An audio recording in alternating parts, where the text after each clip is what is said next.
Hi, this is Jacques Taylor, and you're listening to JacquesTalk. This is a podcast where I talk about the Cowboys, the team I've covered as a beat writer, columnist, TV insider, and radio host for 28 years.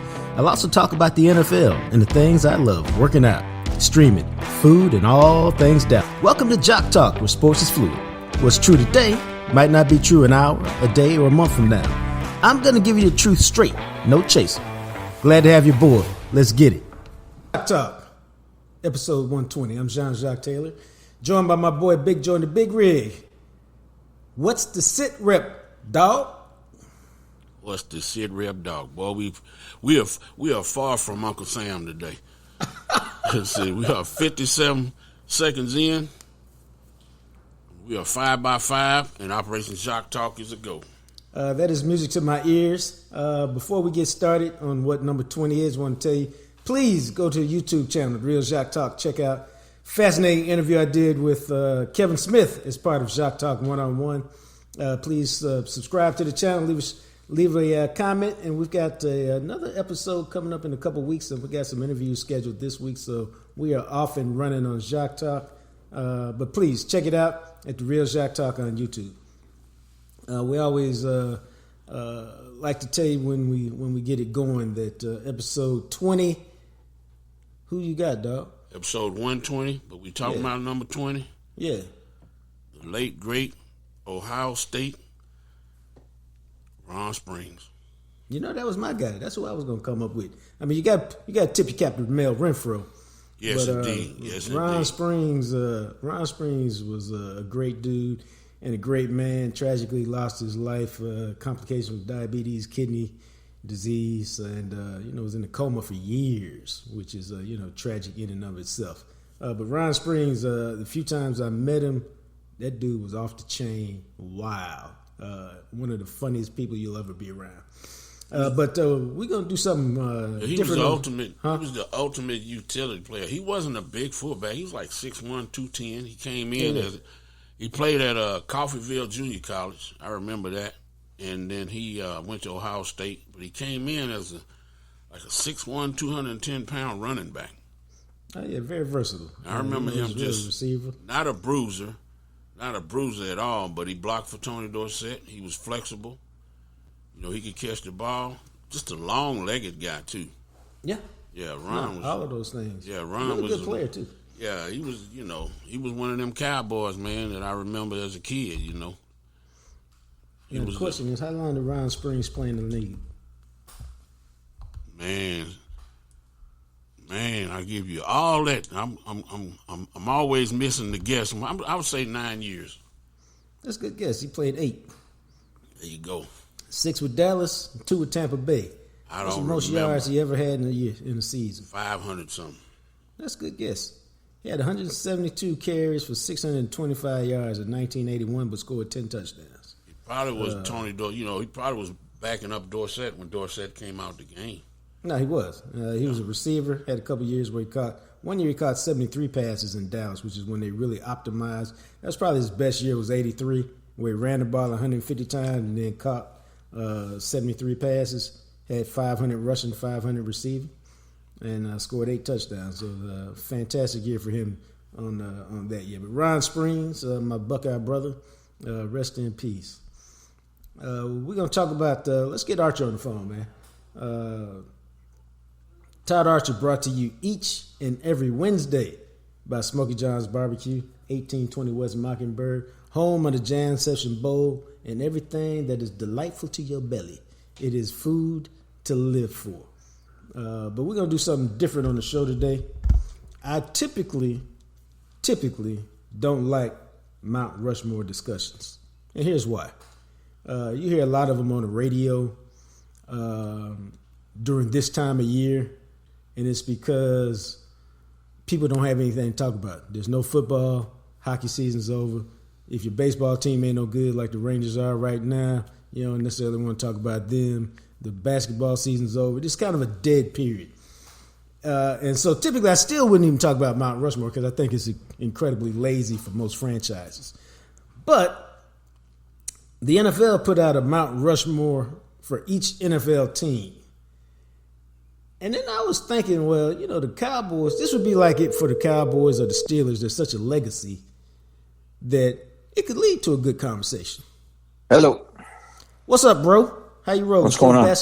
You basking in the glory of the Celtics championship? Sure, why Popping not? bottles? Sure. Why not? All right, hey. I mean, Boston knows a winner. But we appreciate you, bro. I was just explaining that I typically don't like Mount Rushmore conversations because I think, and this is from my days as a radio host, they're really pretty lazy. People have them this time of year because they can't come up with any topics that they want to discuss. So now we're going to do one? Yeah, but I explained it that I don't even normally like it, but the Cowboys have such a rich history, and they got so many great players and Hall of Famers at different positions that it could actually make for an interesting conversation. And so, yes, because Joe and I were kind of bantering back and forth a couple of days ago, and I said, we didn't include a coach, dog. Because if you include a coach, I mean, it really scrambles it up, and it makes it that much more an interesting debate. More about because, as my friend Clarence Hill would say, sometimes it's hard when you're splitting hairs between greatness because everybody you're talking about is great. You're just trying to figure out contributions and all of that.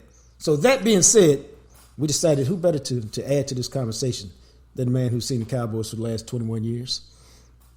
Up close and personal. None of the guys that I've covered are going to be on the Mount Rushmore.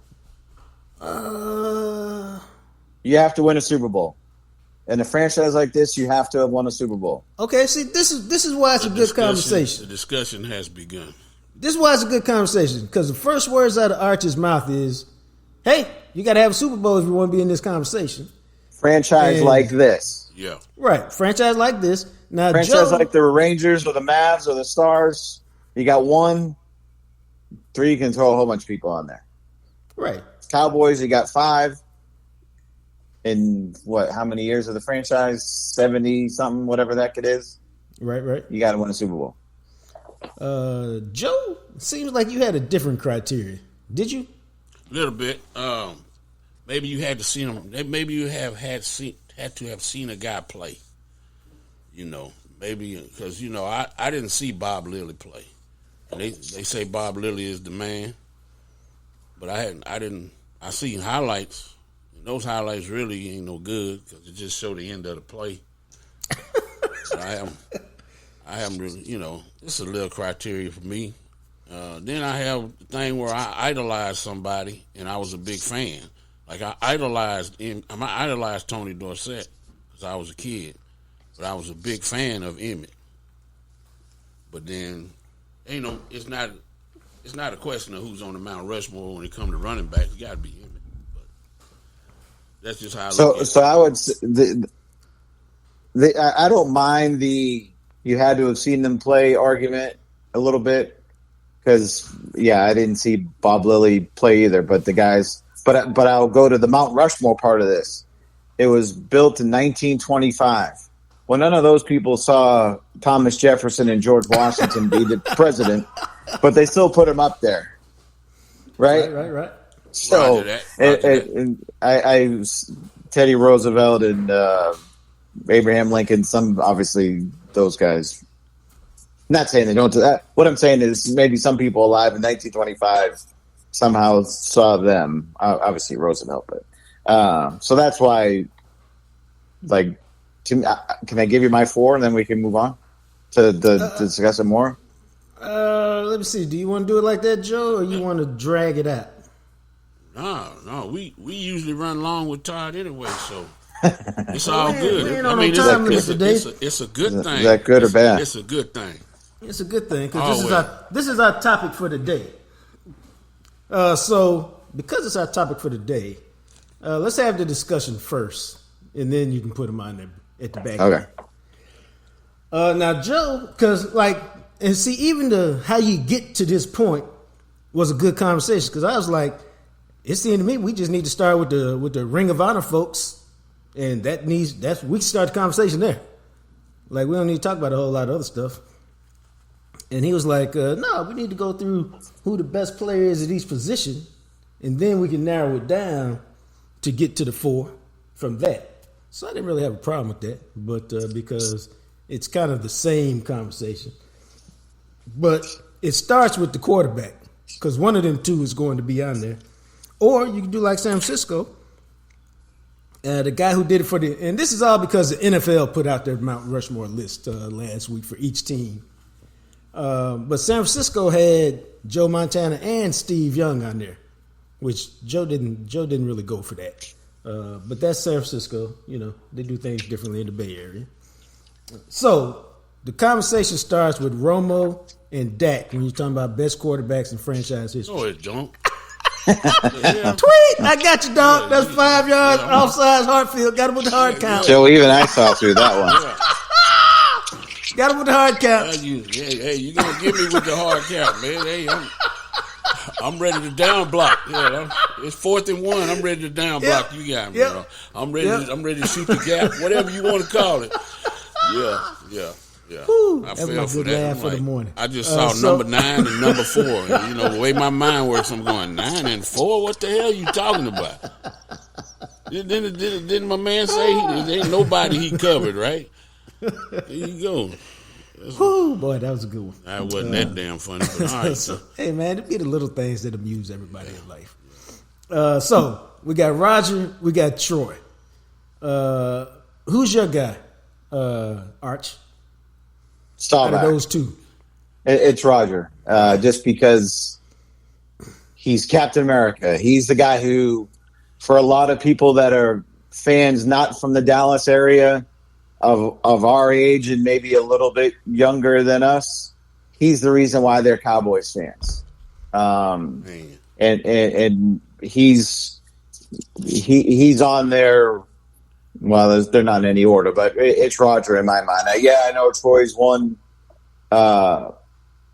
3, but I think of iconic NFL personalities, careers, it's Roger Staubach pretty big over Troy in my mind. Yeah, I can be. Other people can have that opinion if it's closer or if it's Troy. That's fine, but to me, it's Roger. See, there's certain things that we think alike on, Todd, because that's why I do the idolize versus I was a big fan. I'm a big fan of Troy, but I idolize Roger because I was part of the group of people that when he came through and they became the America's team, that's when I started to love football. Well, I'm a Roger guy over Troy, and I think for me the biggest difference is as I try to have an accident. Yeah, right. Oh, really? Yeah, man. Is Roger had so many iconic moments, and I'm just like, wow. And some of it was he was bringing his team from behind, but some of it was he created those moments. And he won. It's always hard to win the first championship for a team. They were always next year's champions. And in that era of football, I think it was tougher to me. We could debate that. I think Dallas really had to deal with San Francisco, which is a great team. San Francisco, Philadelphia, Washington, New York Giants. Had to go through the NFC. NFC East was tough. Plus, you had to go through Green Bay and San Francisco. Well, the Giants weren't tough in the Aikman era because they kind of fell apart after 1990, right? When Parcells left and Ray Hanley came in and all that, and so the NFC East was tough altogether. They weren't tough, But Washington won their Super Bowls with. Yeah. Oh wait a minute! When did Washington? When was their last Super Bowl with Gibbs? It was 90. Probably 91. I was in a damn tent in South Korea watching that thing with about 90 guys in a 8x8 tent. So I remember that. 89 and 90, 91. 90. I think it was 91. That's when they beat Buffalo, so it was 91. Yep. Yeah. Or maybe it was 90 because 90 was 90 the Giants. So it was 91. Yeah. I think, but I think just dealing with Hall of Fame caliber Steeler teams even dealing with the Vikings that had, Hall of Fame caliber teams. I just think it was tougher back then. But again, we splitting hairs here. But I think Roger. If you ever had to have two quarterbacks in a Mount Rushmore, that's when you need to have it right there. That's when you could have it. Troy and we split hairs with Troy. Honestly, so I'm going to skip ahead. Landry has to be on there, right? Yeah, because we were talking. But if you take Landry off, then I would think Troy would be the next guy on. If you had to have a coach, what did we do? What did we do yesterday when we was talking? 3 coaches in the player. We spent all this. We were bantering back and forth, talking about players, and at the very end of the conversation, we're like, "Oh, we didn't put a coach on here, dog."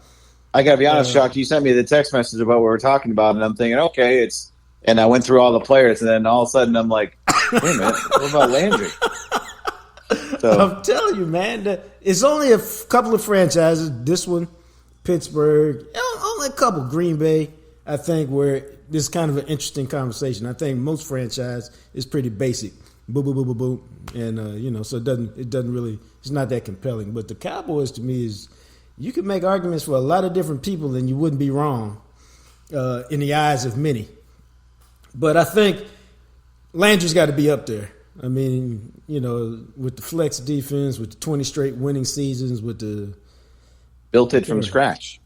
Yeah, built it from scratch. I just think he's up there. Jimmy's great, but I think Landry was greater. And then longevity got to mean something.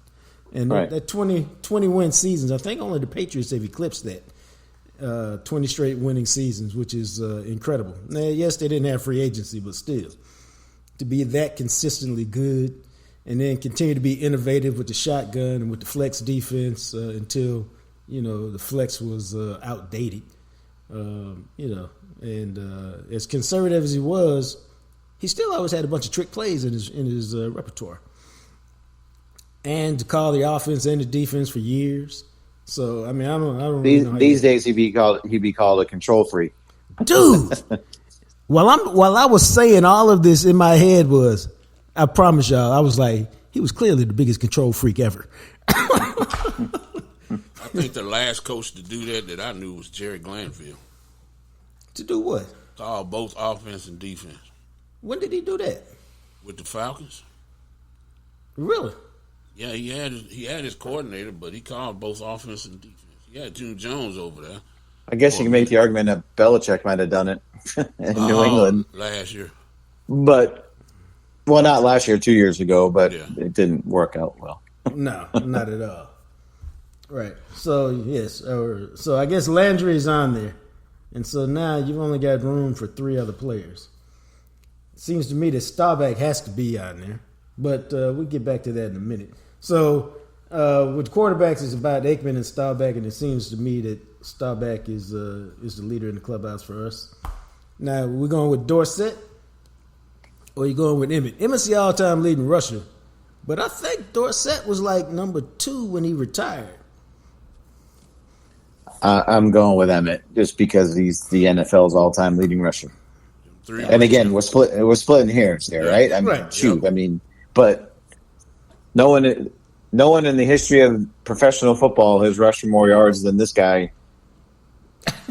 How do you keep him off? I don't even know what the argument would be. Like, you give some people, he had a great offensive line. Well, I go back to something someone in the Dolphins told me when I covered them. Is like they were just 5 fat guys before Emmett got there, and all of a sudden now they're the Great Wall of Dallas. So, it's to me it's got to be Emmett, and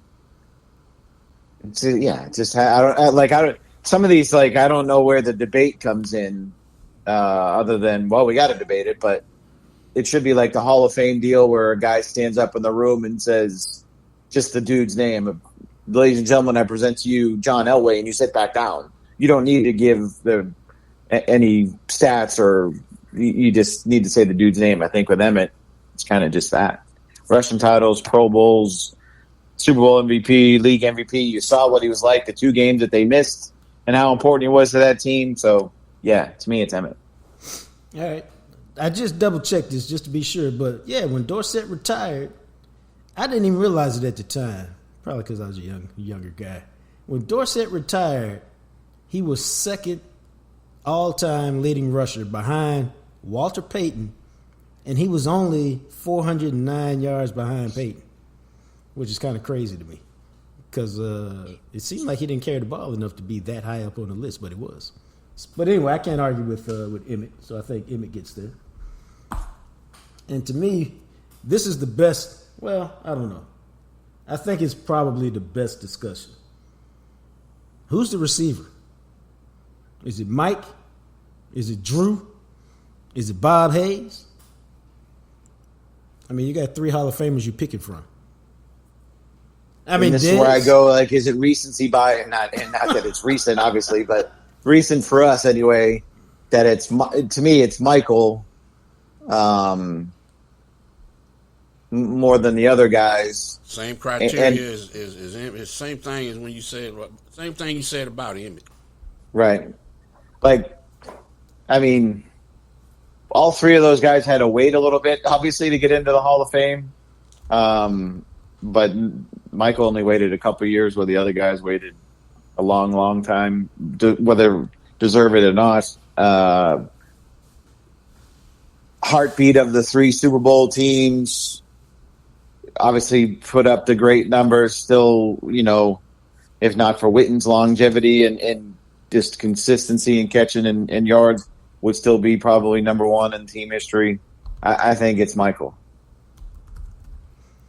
That doesn't mean he's going into Mount Rushmore, though. Yeah, I was sitting there thinking that, yeah. No, I was,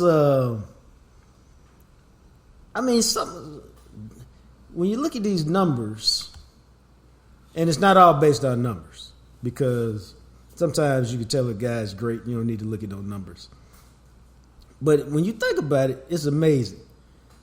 Michael Irvin caught 750 passes, almost 12,000 yards, 65 touchdowns in a passing era. In a running era. That in a running era? Who would say Michael Irvin? You said Michael Irvin in a passing era. It's more running. Well, I mean, it was the Cowboys run a running team, but it was a passing era. I mean, all the rules got changed to help the offense. Oh. I mean, it's not like it is now, but maybe compare to Bob Hayes now, but well, that's kind of what I'm talking about. You gotta say that. Well, I mean, okay. So it's wild that Bob Hayes caught only 371 passes, but scored 71 touchdowns. In an era where you could beat dudes up and knock them upside the head and everything else, and they didn't even throw the ball that much. They couldn't catch him. Yeah, because he averaged 20 yards a catch. I mean, it's just amazing. I'm not arguing with Michael. It's just, some of these stats you see from catch, you're just like, that don't even make sense. If you was on a video game, I'd tell you to change the settings because you're playing at rookie level. That's all. Well, he's the original guy with 99 speed. I mean, I guess he was your boy, Tyreek Hill of the 60s. But he was the first version. He's the only Tyreek Hill of that, though. I just said he was the first guy with 99 speed. Right. So, but there are other guys in the NFL now that have Tyreek's 99 speed. I would think. I don't play video games. I leave that to you guys. Oh, you missing. You know what? You're saving a lot of time, but you're missing a lot of fun. How about that? Well, it's all about how you like to get down. If you like to play golf, that's all good.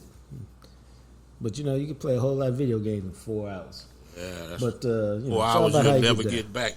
You'll have a lot of fun. You can play a whole lot of golf in 4 hours too. Yeah, you can. Yeah, there you go. Yeah, potato. It's all good. Drew Pearson don't even get a vote. No. I mean. Okay. I didn't get Dorsett a vote, so why would I give Drew a vote? All right. Oh, love Drew. Idolize Drew. Yeah, love Drew, all that, but no.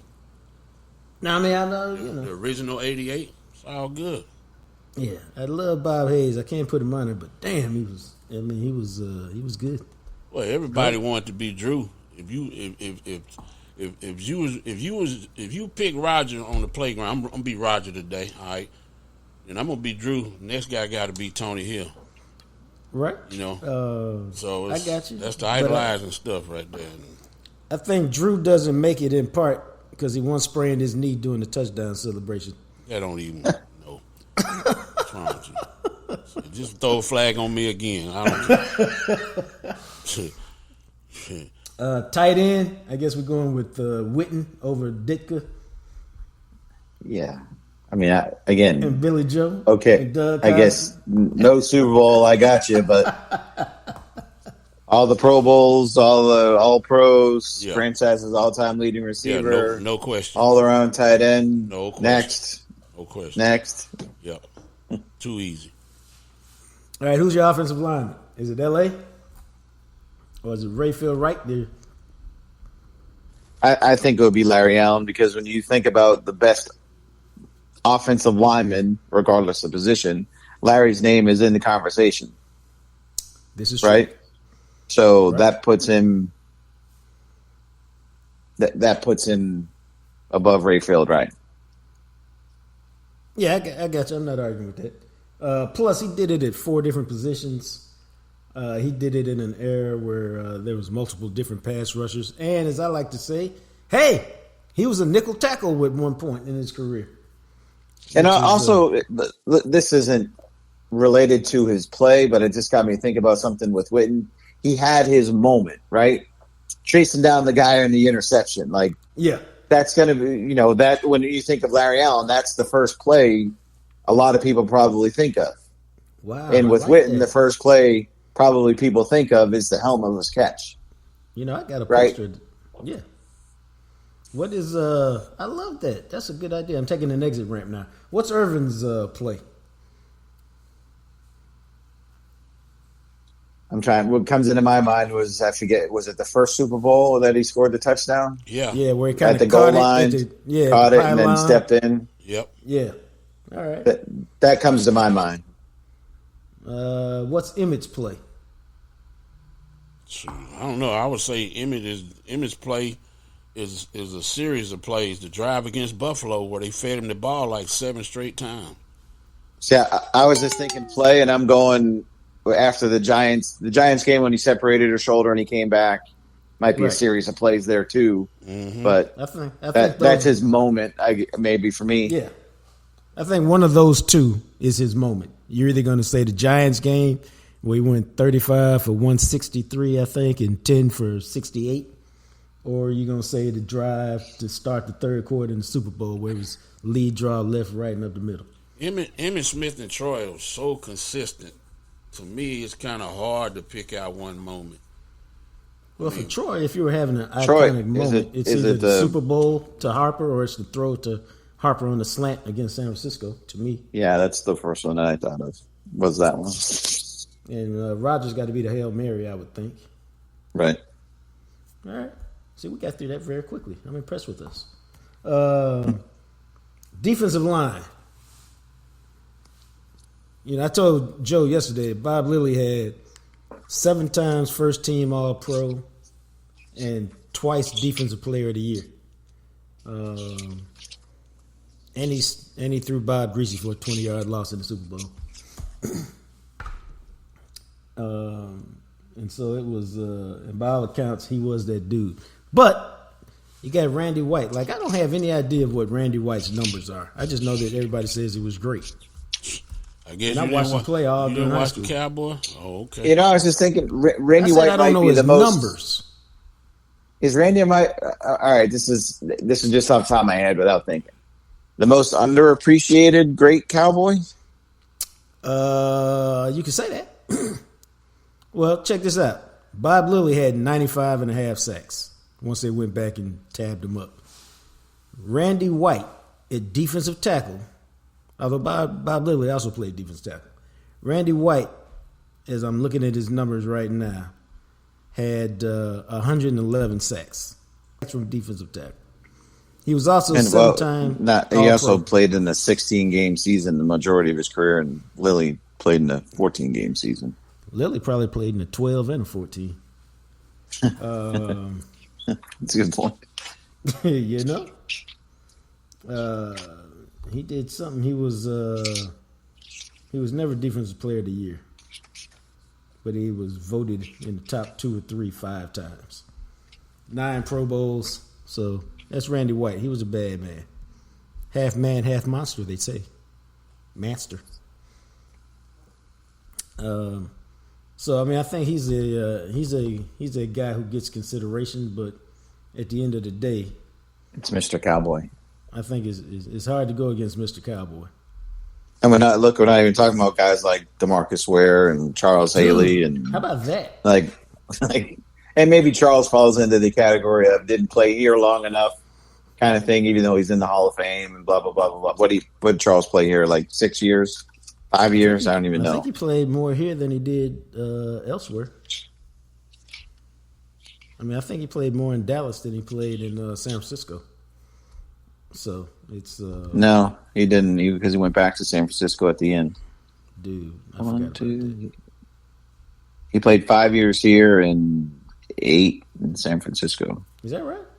Yeah, 6, first 6 and 5 in Dallas, last 2 in San Francisco. I forgot that he went back to San Francisco. Like, did you know Boomer Esiason played for the Cardinals?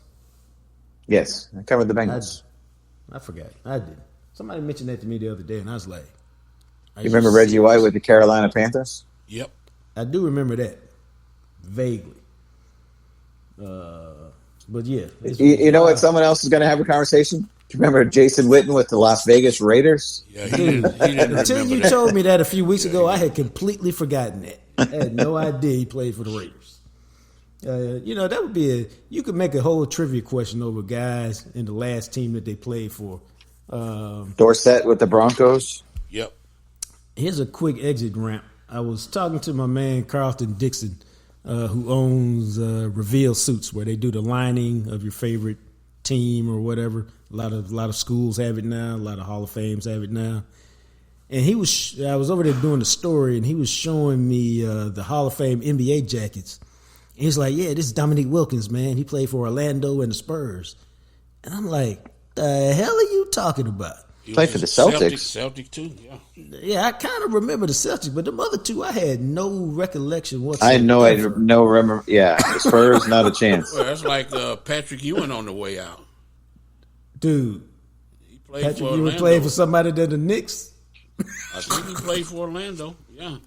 All right, we're gonna do that one week. We're gonna have trivia on guys where they ended their careers, because it's amazing where guys end up. Man, Jerry Rice played for everybody. Adrian Peterson played for everybody.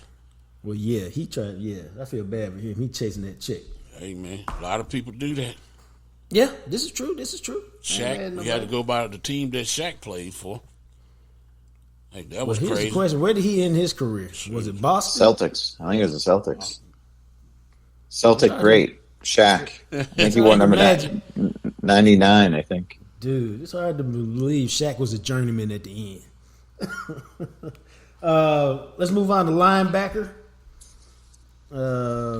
I guess we settled with Bob Lilly. Do we consider DeMarcus Ware an outside linebacker since he was the 3-4 outside linebacker? I mean, we can if you want to. Yeah, but he ain't gonna win it anyway. I mean, I don't know that he can be on the Mount Rushmore, even though I think he was great. None of us are going to give Chuck Howley his proper duty, but anybody who played with Chuck Howley says he was great. Yep. Yeah. 54, 55, Leroy And when Jordan. you look at his numbers with interceptions and fumble recovery and all this other stuff, it's easy to see why he was in the Hall of Fame. And,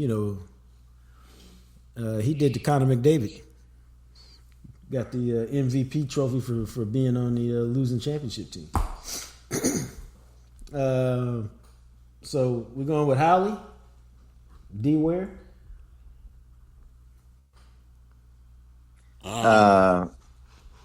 Yeah, see, this is where recency bias that comes in, and DeMarcus 7 more. You got more Pro Bowls, more sacks, more blah blah blah, all that kind of stuff. But again, if I started out with you have to have won a Super Bowl, if I'm going to consider you for the for the Mount Rushmore, then it has to be Howley, I guess, right? Yeah, and we didn't even talk about Leroy Jordan. Yep, 55. Right. Leroy Jordan. Yeah. Who was great in his own right, all-time leading tackler until Woody took his spot. So I guess it's Chuck Howley, cornerback. I think it seemed like it got to start with Mel Renfro. Is it 10 straight Pro Bowls or something for him? Like Yeah, 10. Every year, yeah. And he was Hall of Fame. Dynamic kick returner for about the first 2 or 3 years. Like average, some ridiculous number of yards on kick returns. He was that dude, shut down. Yeah. I mean, Dion didn't play her long enough, and I don't know if Dion was still Dion. You guys tell me if I'm wrong there. Right. An amazing when he was thing here at about the end. Mel Renfro intercepted a pass in every season of his career. And he played 14 seasons. He had at least one. And he only had one in 2 seasons. Every other year he had multiples.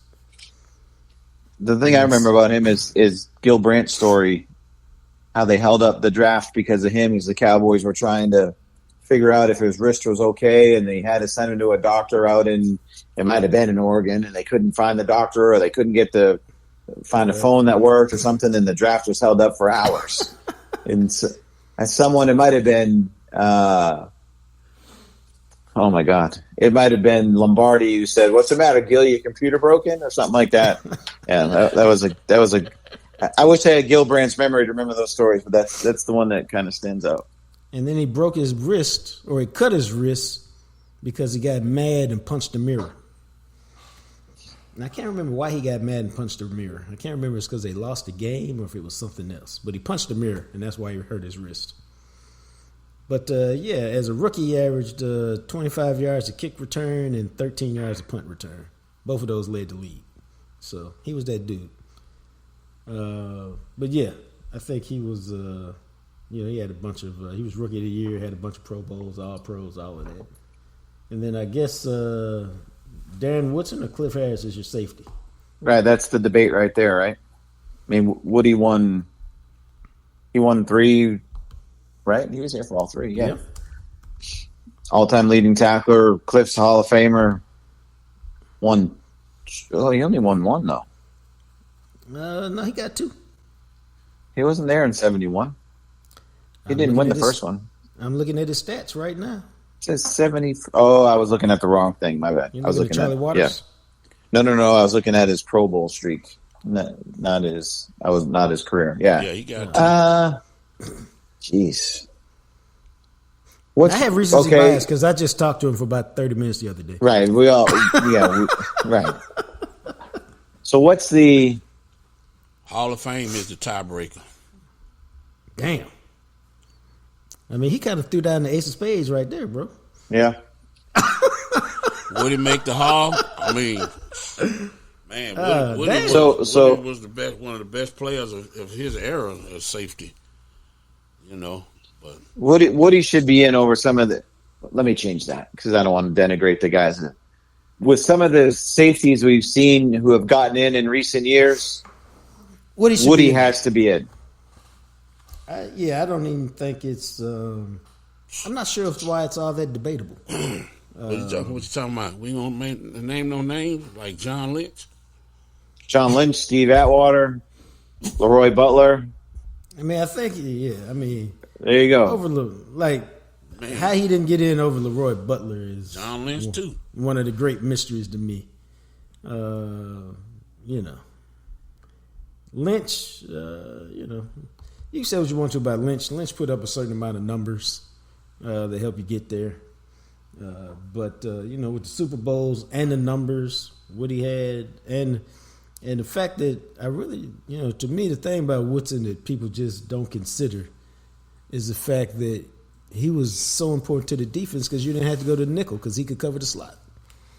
And, I mean, when you got him in the slot, and then all of a sudden you can't run out of 3 receiver formations the way you want to, or certainly without the success that you would expect to have. I mean, that alone made him an entire game changer. Darren Woodson could play in the game today. I don't know if some of those other safeties we've just named could. We know damn well John Lynch couldn't. And that's no knock on Lynch. I don't think he could either. It's the same thing Right. that ultimately ran Roy Williams out of the game. You got these big thumpers, but in today's game, they can't play because you have to be able to cover. I think Lynch and Atwater would have been hybrid linebackers. That's Fred Warner right now. Say Fred Warner about 6'4", 230, 220, and mean as hell. I think that's them guys. They would have migrated to that position. I don't know if they could run enough. I mean, I think Atwater probably could. Run? Yeah. Well, I don't know that Lynch could run enough. Lynch was probably his size and speed reminded me of Van Der Esch a little bit. All right, I ain't gonna debate you. Yeah, I'm just saying, the athletes kind of move forward. Those big guys move forward a little bit. Those thumpers in the back, you know. Now, Roy Williams, he was a little stiff. To me, Yeah. To me, he was, as far as whether he could have played linebacker. Right. So here you have it. So now we settling down, and you got you got Landry, Staubach, Emmett, Irvin, Witten, L.A., Larry Allen, Bob Lilly, Chuck Howley, Mel Renfro, and Cliff Harris to make your your three choices for the Cowboys Mount Rushmore. Why are we only making 3? Oh, because Landry's already Landry's on. one. Okay. I mean, that is hard as hell, man. Well, not. So I think it's kind of easy, to be honest with you. Yeah. Oh, all right. Well, since it's easy, Arch, and you've already had yours, who's on it? Landry, Staubach, Lilly, Emmett. Ooh, man. Yeah, that's good stuff right there, man. It's people throwing. I can look at this list and be like, you can't really argue with this list. Shoot. But I mean, you can't argue with it at all. That's a barbershop argument right there. Well, yeah. For sure. You notice that's why we had this conversation with Arch and not with Chill. You know, because Chill would argue that your list is wrong. Stop that drama, Arch. That's what he would do. Who's on yours, Joe? Man, what did we say? What did I say yesterday? Emmett, Roger. I just feel pressured to put Roger up there. Well, I mean, it's your list. I You ain't know. got It's to your feel no list. pressure. I know. If you want to No. ride with Troy, No, I'm just saying. you can ride with Troy. No, I'm pressuring myself because I'm saying Roger, like you say, Roger was iconic. Troy got them 3 rings. Well, Troy was I that mean- guy. We don't do nothing. The triplets is it's so hard because they can't do anything unless they're a unit. They don't win unless they're a unit. So it's hard for me to keep all the triplets off the Mount Rushmore because them guys, as you say, they got it out the mud. They weren't the original, but it was crap when they got here. You know, it was. I don't know. That's why I say the first thing I said the other day was we talked about coaches. I said Jimmy. You said wait, whoa, and then you just ran down Tom Landry's whole thing, and it's like, damn, you know what? You're right. So, all right, I'm just gonna say Emmett. I'm gonna do pretty much the same thing because it's so many players that you're leaving off on that thing. That's why I say it's a barbershop discussion. right. So many good players you leave. So I'm gonna say Emmett. I'm gonna say Emmett, Troy, and Mr. Cowboy. Right. You know, it's just undeniable. And then I'm gonna have to go Jimmy. Jimmy. Yep. Now you're just trolling. You're just trolling. No, I'm gonna go Jimmy. I went with Jimmy yesterday when nobody, He did go, nobody Jimmy. was listening. I went. When we Jimmy was just yesterday. talking, he went with Jimmy. I was like, really? Yeah. I was just trolling when I said we was gonna kick Boston's ass. That's when I was trolling because I guess I didn't know what the hell I was talking about. So Joe goes with Emmett, Troy, Bob Lilly, and Jimmy Johnson. And then I would go with Landry, Staubach, Lilly, and Aikman. So you putting 2 quarterbacks on there? Yeah, because I think both of them were the key to the deal. Maybe you writing a book with one. I don't know. See what I'm saying? I don't. Maybe Troy gonna say, "Man, you left me off the Mount Rushmore." I don't think You writing a book with Jacques? Was he breaking news? What? Are you writing a book with Troy? I'm writing a book on Troy, not with Troy. There's a difference. Oh, okay. I thought I told you this. Uh-uh. Oh, well, look at Hartfield breaking news. I We'll have a conversation. We'll have a conversation off the phone, Arch, and I'll fill you in on the details. Well, now I know why you voted for Troy. You're just trying That's to. not why I voted for Troy. That's Ding, what it ding, sounds. ding, Joe, ding. that what it sound like to you? Yeah, Sounds like to me. Hell yeah, that's what it sounds like. I mean, I just told y'all. I thought you that- can't. Yeah, all right.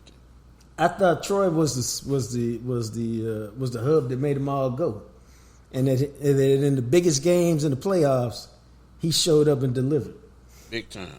And to me, that was always the thing about Troy, because his stats are not great, but during that period of time where they had great teams and they were playing other big time quarterbacks, you never had to worry about, hey, is Troy going to be ready to play when the game starts? Outside of the one game against San Francisco, and then everybody on the organization, including Troy, calls it the best game he ever played, because that's the game where he got to throw the ball 1,000 times. And I'm going to do the Paul Harvey. If you want to know the rest of the story, buy the book.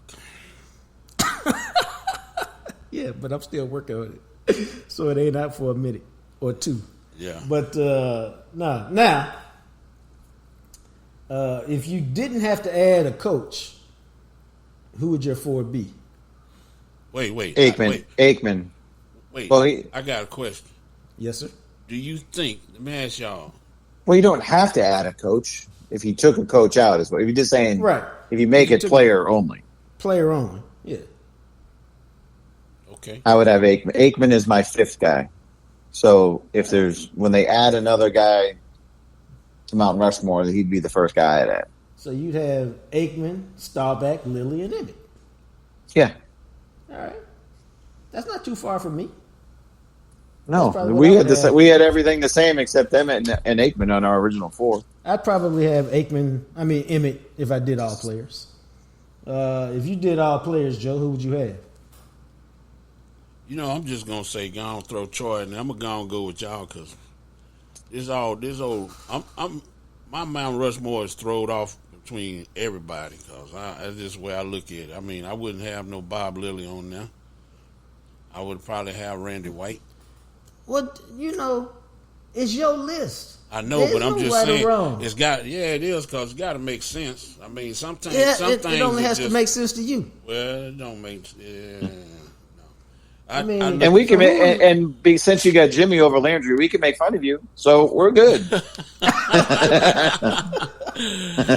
Yeah. Yeah, dog. It's all good. So who's really on your list? Not your peer pressure list, but your real list. Not the consensus list. All right, my Yeah, list. your All list. right. So we're gonna go Emmett.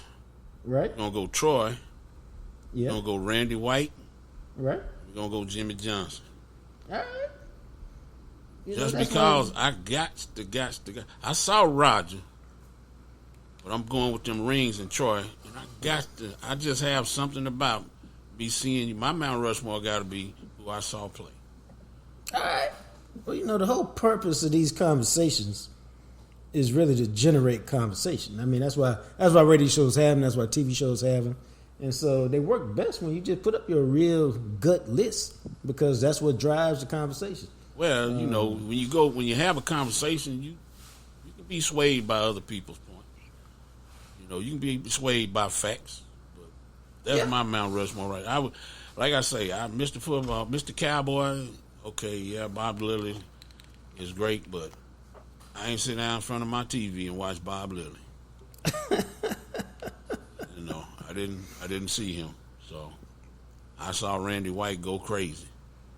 I saw Randy White chase a very, very mobile Joe Theismann and eat him for lunch every time we played the Redskins. Right. I mean, that team from Washington, whatever you want to call them. Yeah, man, it's hard to keep up with them. Yeah. They're trying to change it one more time in the next couple of years. I don't know if they'll get it done or not. But no, that's our Mount Rushmore conversation. Just to run it back, Arch went with Landry, Staubach, Lilly, and Emmett. Joe went with well, I don't know who you go with if you take it. Oh, you went with I got 3. He went with 8 guys. Yeah, I was gonna say I got 3 boxes by your name. That's why I can't read it. Emmett, Troy, Randy White, and Jimmy.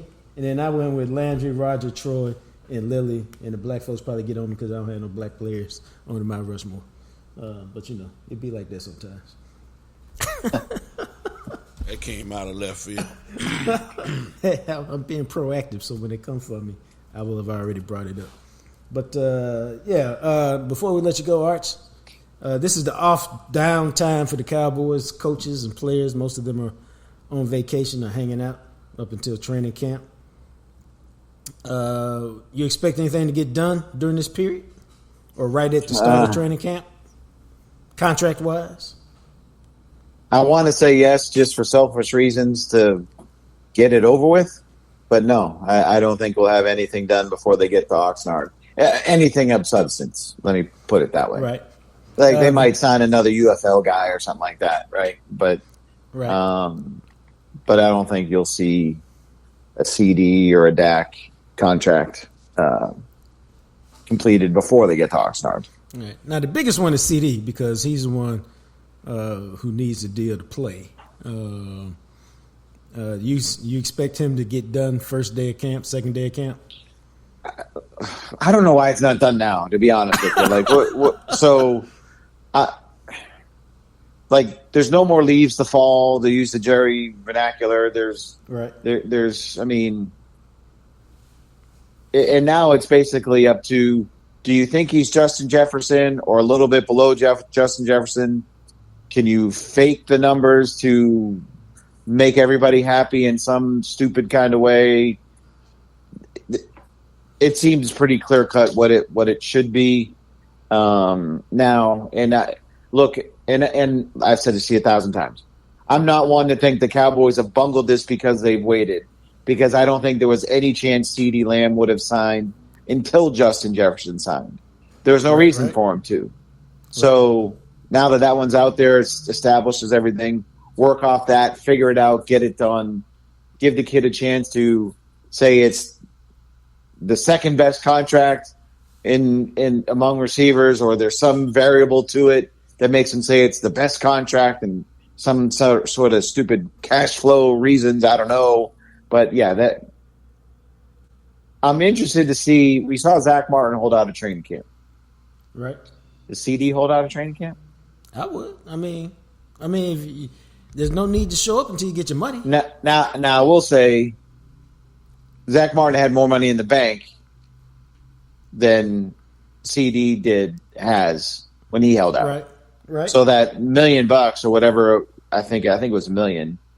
I don't want to say it didn't matter to Zach Martin because it's $1 million. Yeah. He was able to withstand that loss probably more so than CD would have been. Is that a fair statement? Yeah, but when CD gets that deal, those fines cannot be rescinded. It doesn't matter. It doesn't matter in this respect. When you sign your deal for $30 million a year average and $52 million signing or whatever the signing bonus is, you ain't really gonna think all that much about the $1.5 million, $2 million that you no longer have. That would be my Jacques sniffing at $1 million, $2.5 million right there. What was that advance on that Aikman book? Damn. How good is that Dion book done? Hey. We still counting pennies over here, dog. We have not changed our lifestyle. We've become actually much more of a minimalist lately. So, how's that? But rich people are rich because they don't give away money. So that's my one thing. All right, let's tax right off. Now, I did read something, or I thought I read something. and you can correct me. Is that the team's discretion or no? For the mini camp, not for training camp. All right. That's why Arch is here. He keeps me up on these things.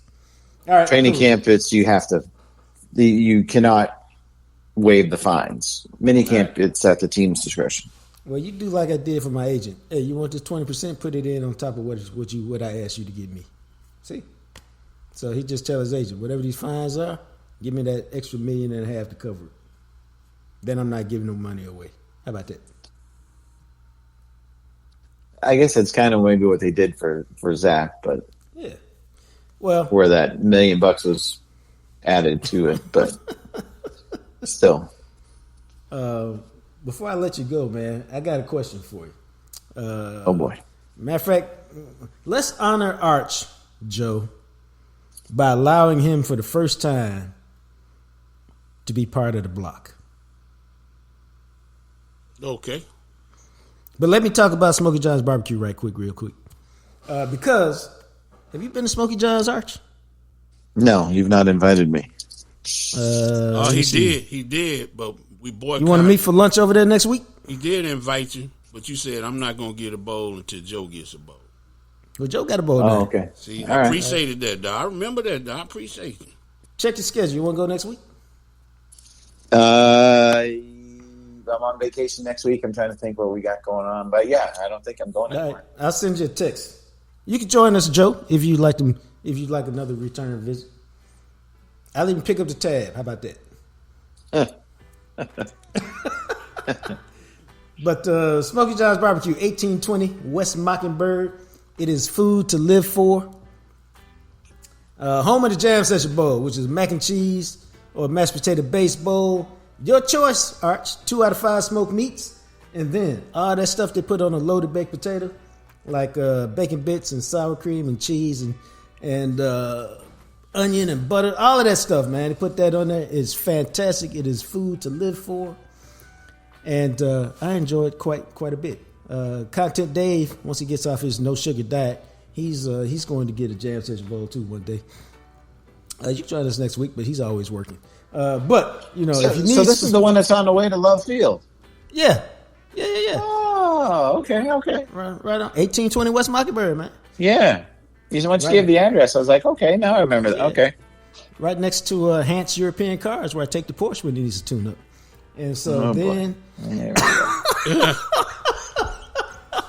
it's literally next door. But if you need some Smokey John's in your life immediately, check this out. You can go to HEB and all over the place. Burleson, Waxahachie, Frisco, Allen, McKinney. And they got the rub that's right here and the sauce on the shelves. You can also go to SmokeyJohns.com, click on shop, go to the marketplace.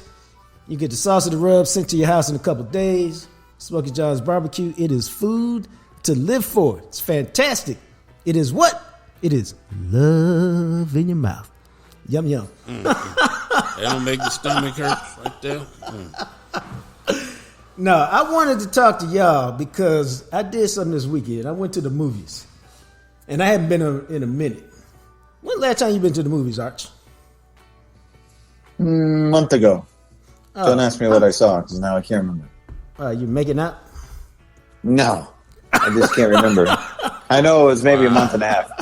It was. We're not 15, Jacques. Yeah, you're a strange piece of change, Jacques. Sometimes that's just to put a little. Let me stop. Yeah. But anyway. Yeah, let that. When last time you been to the movies, Joe? I went to see Black Panther, the Black Panther 2. And So that was a minute ago. As an old man, where the contrast goes a little bit in your vision, all that stuff in the first few scenes in the black, I know they was fighting in that. You ain't seen none of it. I couldn't see none of that. I'm like, hell, they gonna like the day. It's got to be daytime sooner or later on this movie. Dude, this all came up because I went to the movies, obviously. I went Saturday, 2 o'clock. 2 o'clock. You know how much them 2 tickets cost? $37.80. And I was like, A piece? no. Okay, so But- it's $18. And this wasn't like a 3D movie, something special. I was just like, damn. What was it? Although the movie theater was kind of cool. It was in Red Oak. And I don't know if y'all have been to a movie theater like this. You had the screen, of course, but they also showed the movie on the side, like a panoramic view. And maybe that's why the tickets was $37.80. Like an IMAX kind of thing? I guess so. I haven't been to an IMAX in forever. Because it wasn't like, it was kind of like an IMAX thing where it surrounds you. So it was kind of interesting. I went to see Bad Boys 4, which was, it fit my category of, it was amusing. So I had a good time. I didn't need any great cinematic value. I just needed a few funny jokes here and there, some stuff being blown up, and I was cool. And it entertained. It fit the bill for that. But I was like, if you're a kid, like you 18 or 16 or 22, and you trying to take your girl or you taking your dude out, and you spend $37, you ain't had a popcorn, a drink, or nothing yet. See, this is why I carry a man bag. Nah, put all that stuff in there. Nah, bro, that's you carry a purse in there. My wife used to do that when we was younger. So you carry your purse in there. No, but you. My point is, what's a man bag, Todd? This I don't have one. Yeah, that's what I'm saying. It's about to get derailed up in here. Stop that. I was just letting it go. This whole thing was because you want to introduce your man bag again. No, it's not. I didn't take any snacks in there. And you can tell when JJT getting hit. He start getting the hit dog will holler. He start hollering. You see what I'm saying? No, man. My whole point was, it's hard to times? believe that it would cost you $50 or $55 plus to go to the movies in the middle of the day. That just seems absurd to me. So you hid food in your purse. Y'all went in there. Well, okay, hey, Jacques? I did not, but my girl did.